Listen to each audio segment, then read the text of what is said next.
நீங்கள் இணையம் வழியாக இடம்பெறும் பிரசங்கத்தில் எங்களோடு இணைந்திருப்பதில் நாங்கள் மகிழ்ச்சி அடைகிறோம்.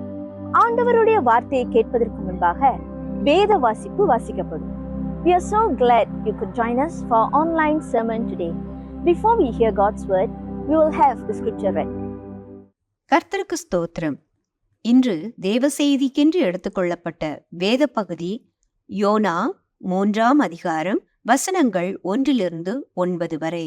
பழைய ஏற்பாட்டில் பக்கம் 1074. யோனா 3ஆம் அதிகாரம் வசனங்கள் 1-9 வரை. 2ஆம் தரம் கர்த்தருடைய வார்த்தை யோனாவுக்கு உண்டாகி, அவர், நீ எழுந்து மகா நகரமாகிய நினேவேக்கு போய் நான் உனக்கு கற்பிக்கும் வார்த்தையை அதற்கு விரோதமாய் பிரசங்கி என்றார். யோனா எழுந்து கர்த்தருடைய வார்த்தையின்படியே நினேவேக்கு போனான். நினேவே 3 நாள் பிரயாண விஸ்தாரமான மகா பெரிய நகரமாய் இருந்தது. யோனா நகரத்தில் பிரவேசித்து 1 நாள் பிரயாணம் பண்ணி, இன்னும் 40 நாள் உண்டு, அப்பொழுது நினேவே கவிழ்க்கப்பட்டு போம் என்று கூறினான். அப்பொழுது நினேவேயில் உள்ள ஜனங்கள் தேவனை விசுவாசித்து உபவாசம் செய்யும்படி கூறினார்கள். பெரியோர் முதல் சிறியோர் மட்டும் இரட்டு உடுத்திக் கொண்டார்கள். இந்த செய்தி நினேவேயின் ராஜாவுக்கு எட்டின போது, அவன் தன் சிங்காசனத்தை விட்டு எழுந்து தான் உடுத்தியிருந்த உடுப்பை கழற்றி போட்டு இரட்டை உடுத்திக்கொண்டு சாம்பலிலே உட்கார்ந்தான். மேலும் ராஜா தானும் தன் பிரதானிகளும் நிர்ணயம் பண்ணின கட்டளையாக நினேவேயிலெங்கும் மனுஷரும் மிருகங்களும் மாடுகளும் ஆடுகளும் ஒன்றும் ருசி பாராதிருக்கவும், மேயாமலும் தண்ணீர் குடியாமலும் இருக்கவும், மனுஷரும் மிருகங்களும் இரட்டினால் மூடிக்கொண்டு தேவனை நோக்கி உரத்த சத்தமாய் கூப்பிடவும், அவரவர் தம் தம் பொல்லாத வழியையும் தம் தம் கைகளில் உள்ள கொடுமையையும் விட்டு திரும்பவும் கடவர்கள்.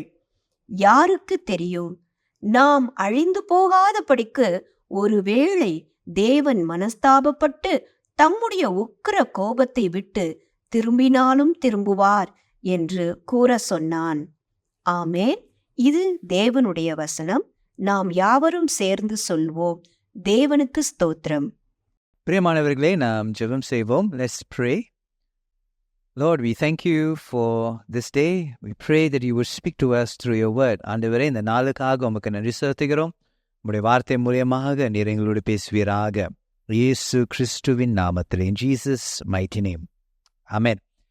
மனம் திரும்புதல், repentance. What is repentance? மனம் திரும்புதல் என்றால் என்ன? Repentance in the Bible means to turn away or to change the mind. மன திரும்புதல் என்று சொல்லும் பொழுது அது ஒரு திரும்புதல் என்று சொல்லக்கூடிய ஒரு வார்த்தை அடங்கியிருக்கிறது.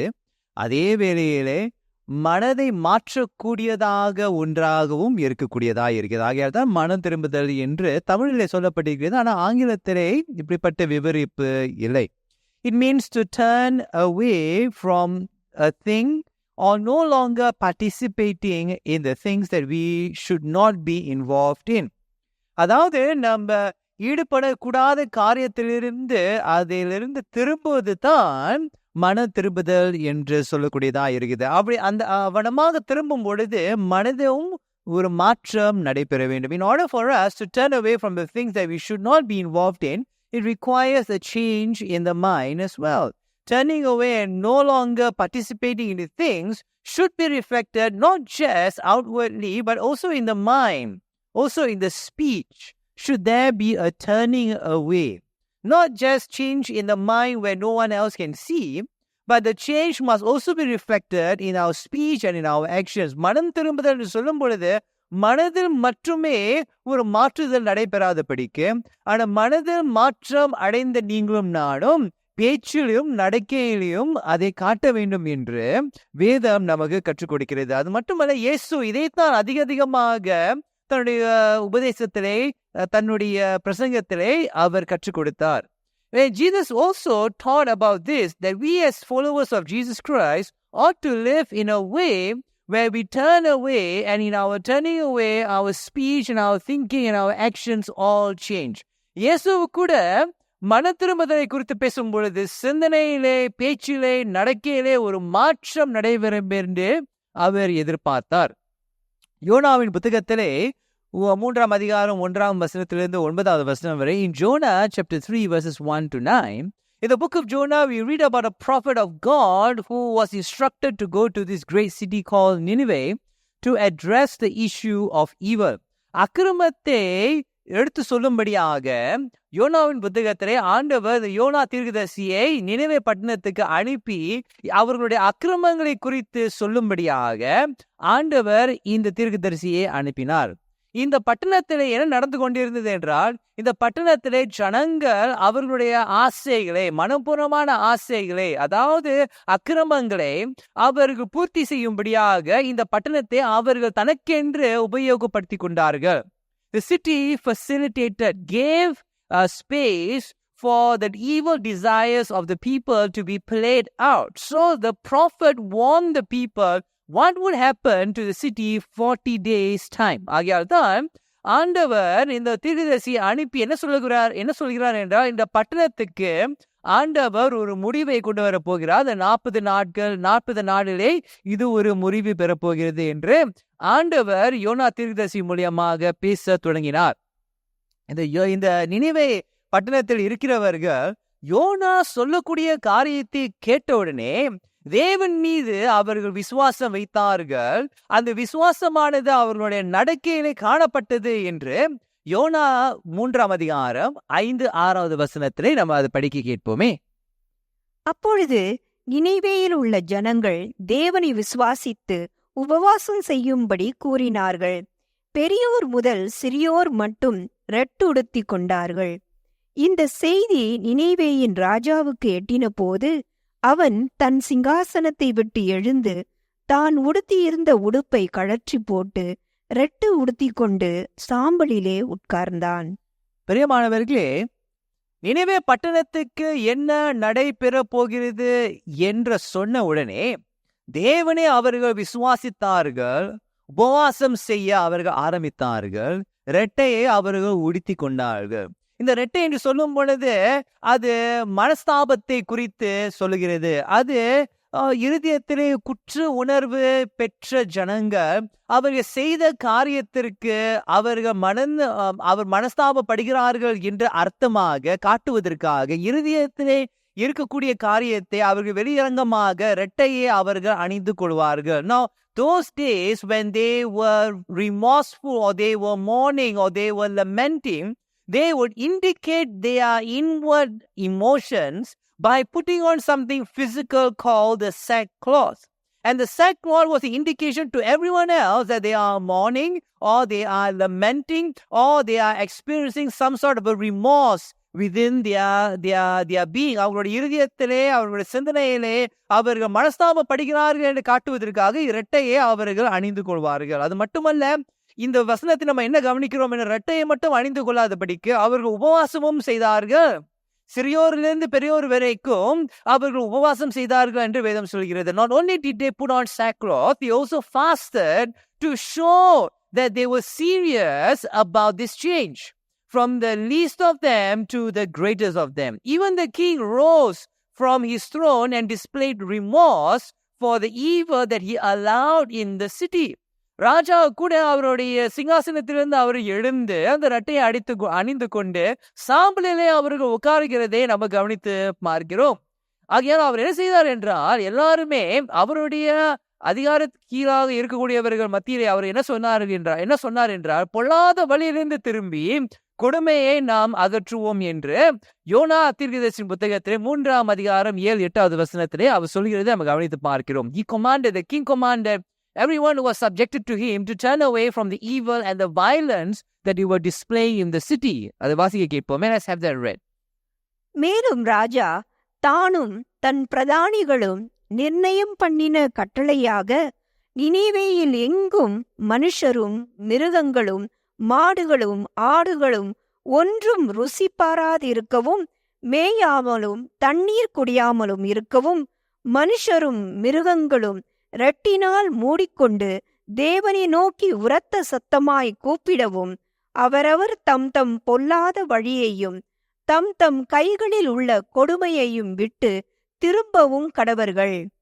இவர்கள் தேவனுடைய வசனத்தை என்ன நடைபெறப் போகிறது என்று அவர்கள் கேள்விப்பட்டவுடனே தேவன் மீது விசுவாசம் வைத்து இரட்டை அணிந்து கொண்டு உபவாசித்து தண்ணீர் கூட குடிக்காமல் தேவனை நோக்கி உரத்த சத்தமாய் கூப்பிட அவர்கள் ஆரம்பிக்கிறதை நாம் கவனித்து பார்க்கிறோம். ஆகிய ஆண்டவர் இவர்கள் உண்மையாக மனம் திரும்புகிறார்கள் என்று அவர் பார்த்தவுடனே தான் நிர்ணயித்ததை அவர் செய்யாமலே போகிறதை நம்ம கவனித்து பார்க்கிறோம். 10வது வசனத்தை நம்ம கவனித்து பார்க்கலாம். When God saw their remorse, when God saw their sincerity, and God saw how remorseful they were within themselves and how he was displayed externally as well, God decided to change his mind about the destruction of the city. இந்த பட்டணத்துக்கு நேரிடக்கூடிய இந்த அழிவிலிருந்து ஆண்டவர் மனதை மாற்றுகிறதை நம்ம கவனித்து பார்க்க 10வது வசனத்தை அதை கவனித்து பார்க்கலாம். We can see that in verse 10.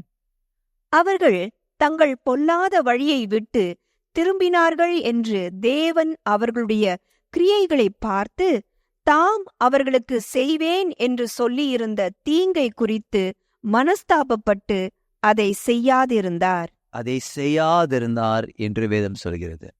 இந்த வசனங்களிலிருந்து இந்த 1ஆம் வசனத்திலிருந்து 9வது வசனம் வரை நாம் சில காரியங்களை கற்றுக்கொள்ளலாம். There are few things that we can learn from this passage.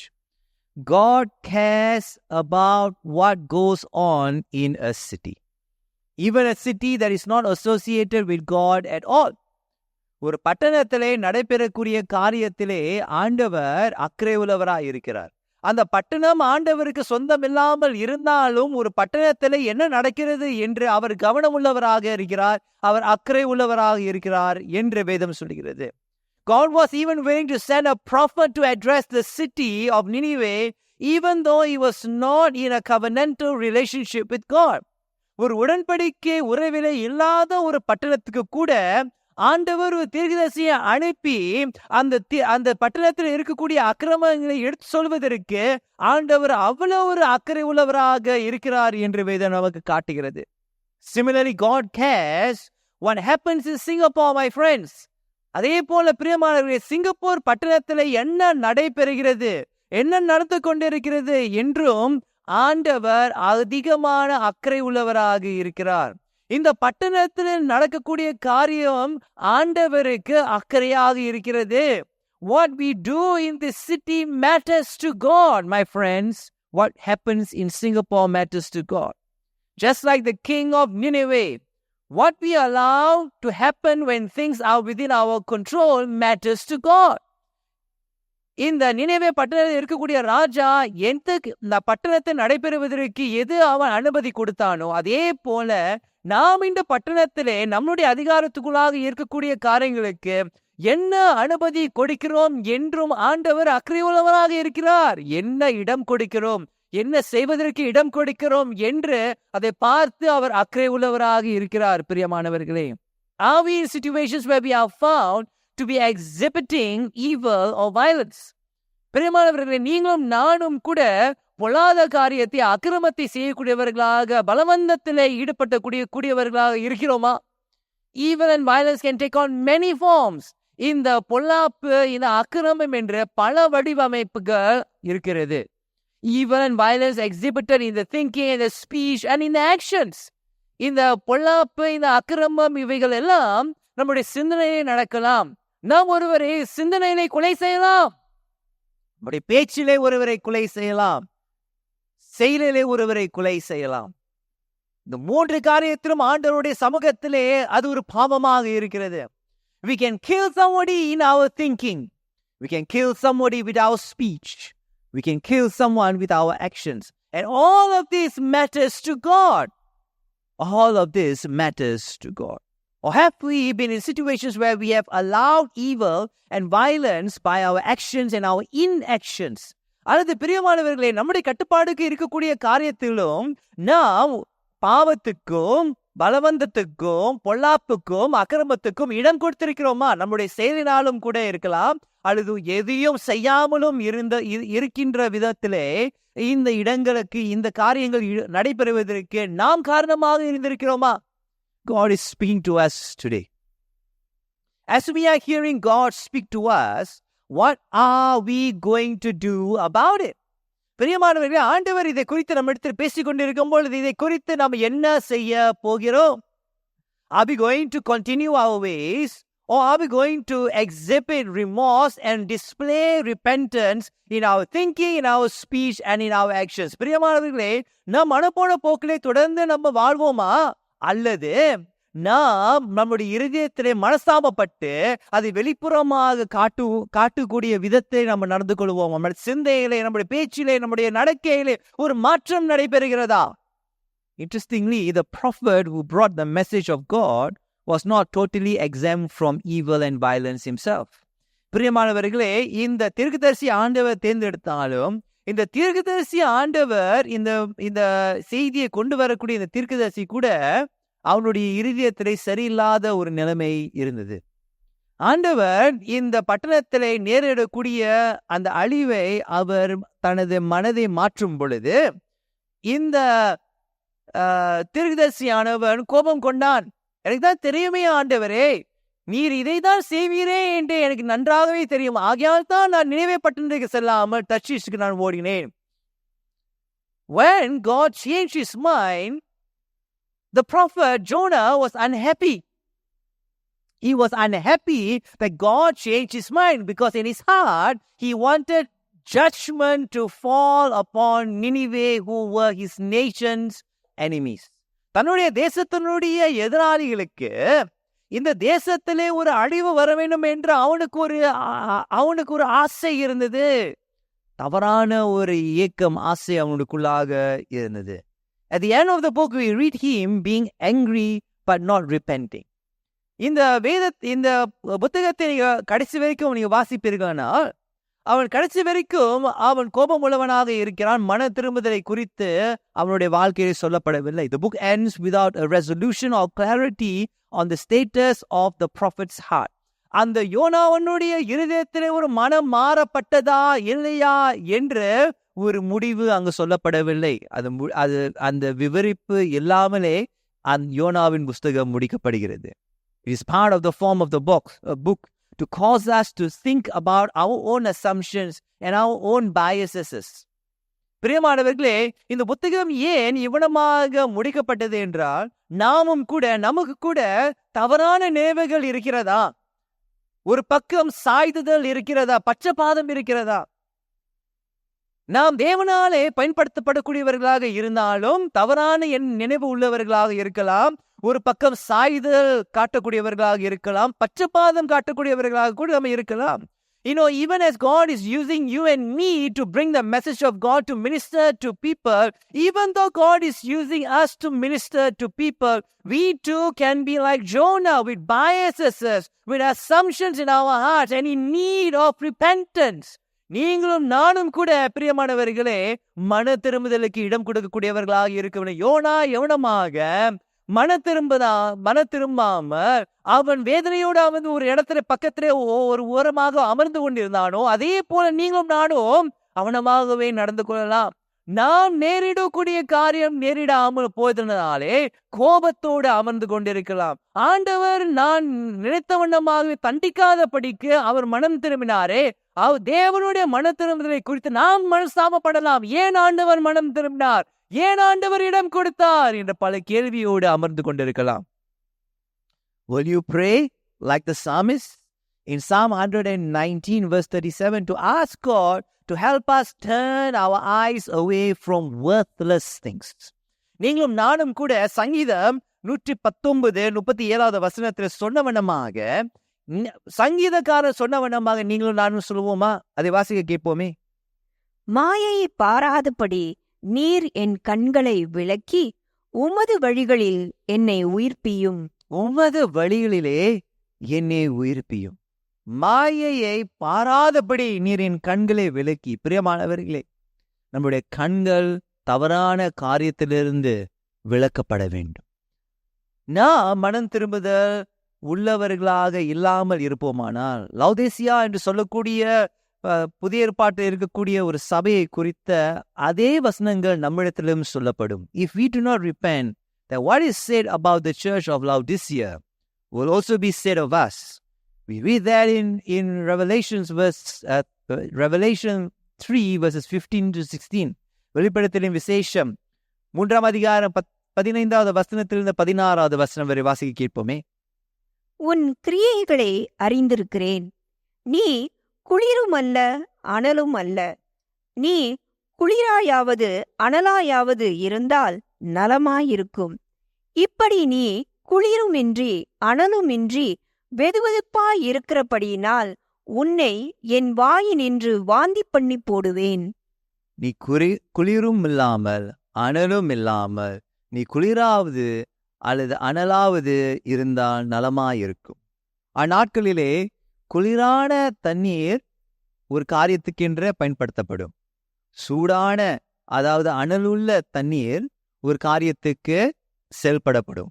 ஆனால் வெதுவெதுப்பாய் இருக்கக்கூடிய தண்ணீரோ யாருக்கும் உதவாததாய் இருக்கிறது. ஆகையால் தான் ஆண்டவர் இங்க சொல்கிறார், நீ குளிரான தண்ணியா இருந்தால் ஒரு காரியத்துக்கு நீ பயன்படுத்தப்படலாம். நீ ஒரு சூடான அனலான ஒரு தண்ணீராக இருப்பாயானால் ஒரு காரியத்துக்காக பயன்படுத்தலாம்.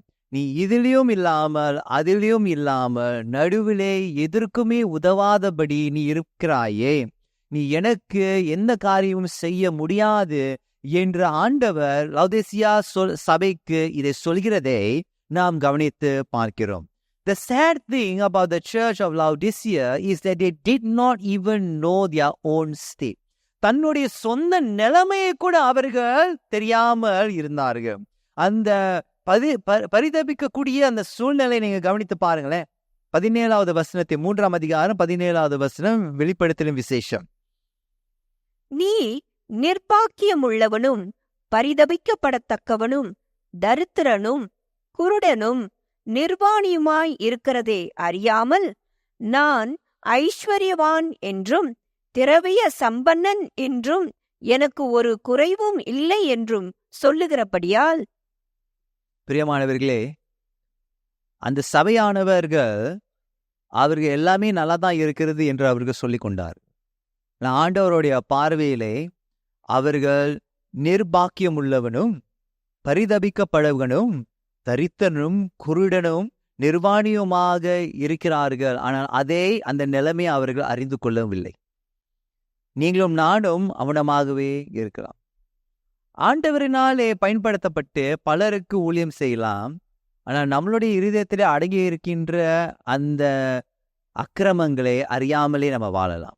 You and I can be like Jonah, used by God, but completely unaware of what is within us. And my friends, God is speaking to all of us today. பிரியமானவர்களே, இதை குறித்து ஆண்டவர் நம்மிடத்திலே பேசிக்கொண்டிருக்கிறார். நாம் எப்படிப்பட்டவர்களாக இருக்கிறோம்? மன திரும்புதல் நடைபெறும் பொழுது, மன திரும்புதலை குறித்து ஆண்டவர் நம்மிடத்தில் பேசிக்கொண்டிருக்கும் பொழுது, நீங்களும் நானும் உடனடியாகவே நம் மனம் திரும்பக்கூடியவர்களாக இருக்க வேண்டும். The moment that God speaks to us, we must have such a sensitive heart to say, "Here I am, Lord. I am sorry. I have made a mistake," and we must turn to God. If we do not do that, that it means that we don't understand where we are before God.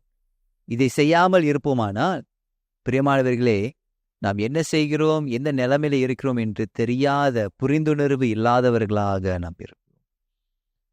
எவ்வளவாக நினைவு பட்டணத்தில் பெரிய அக்கிரமங்கள் செய்தும் அந்த பட்டணத்தில் நேரிடக்கூடிய சம்பவங்கள் நடைபெறப் போகிறது என்று அவர்கள் கேள்விப்பட்ட உடனே அந்த முழு பட்டணமே ஆண்டவரை விசுவாசித்து மனம் திரும்பினார்களோ, அதே போல பிரியமானவர்களே, நீங்களும் நானும் ஆண்டவர் நம்மிடத்தில் பேசும் பொழுது தேவனை விசுவாசித்து நாம் மனம் திரும்பக்கூடியவர்களாக இருப்போமாக. நாம் ஜெபம் செய்வோம். Let us pray. ஆண்டவரே, இந்த நாளுக்காக உமக்கு நன்றி செலுத்துகிறோம். மன திரும்புதலுக்கு இடம் கொடுக்க எங்களுக்கு நீ உதவி செய்வீராக. பெருமை உள்ளவர்களுக்கு நீ எதிர்த்து நிற்கிறீர், தாழ்மை உள்ளவர்களுக்கோ ஆண்டவரே நீ மனம் இறங்குகிறீர் என்று உம்முடைய வார்த்தை சொல்லியிருக்கிறது. You are a God who opposes the proud, but you are a God who lifts the humble. So we humbly come before you. மனத்தாழ்மையோடு உமக்கு முன்பாக வருகிறோம் ஆண்டவரே. நாம் செய்த காரியங்கள், பேசின காரியங்கள், சிந்தித்த காரியங்கள் உமக்கு விரோதமாக இருக்குமானால் எங்களை தயவாய் மன்னியும் ஆண்டவரே. மன திரும்புதலின் கனியை எங்களுடைய வாழ்க்கையிலே காணப்பட எங்களே உம்முடைய சமூகத்திலே அர்ப்பணம் செய்கிறோம். Lord, we pray that may the words of our mouths and the meditations of our hearts be pleasing before you. May our actions honor you. And may you experience the fruit of repentance in our lives. We pray and ask this in Jesus' name. இயேசு கிறிஸ்துவின் நாமத்திலே. ஆமென். தேவனுடைய வார்த்தையால் நீங்கள் ஆசீர்வதிக்கப்பட்டீர்கள் என நம்புகிறோம். பிரசங்கத்தை கேட்ட பிறகு உங்களுக்கு ஏதேனும் கேள்விகள் இருந்தால் அல்லது யாரிடமாவது பேச வேண்டும் என்றால் எங்கள் சபை அலுவலகத்தை தொடர்பு கொள்ளுங்கள். நீங்கள் தனிமையில் இல்லை என்றும் உங்களோடு சேர்ந்து பயணம் செய்ய நாங்கள் சபையாக முன்வருகிறோம் என்பதை நீங்கள் அறிய வேண்டும் என்று நாங்கள் விரும்புகிறோம். நீங்கள் கர்த்தருக்குள் ஒரு நபராக வளர்ச்சி அடைவதற்கு உங்களது பாதுகாப்பான இடமாக நாங்கள் இருக்க விரும்புகிறோம். இந்த வாரம் உங்களுக்கு சிறந்த வாரமாக அமையட்டும். ஆண்டவர் உங்களை ஆசீர்வதிப்பாராக. We hope you have been blessed by the word of God today. If you have any questions after hearing the sermon today, or you need somebody to talk to, please contact our church office. We would like you to know that you are not alone and that we as a church are willing to journey with you. We hope to be your safe space where you can grow in Christ as a person.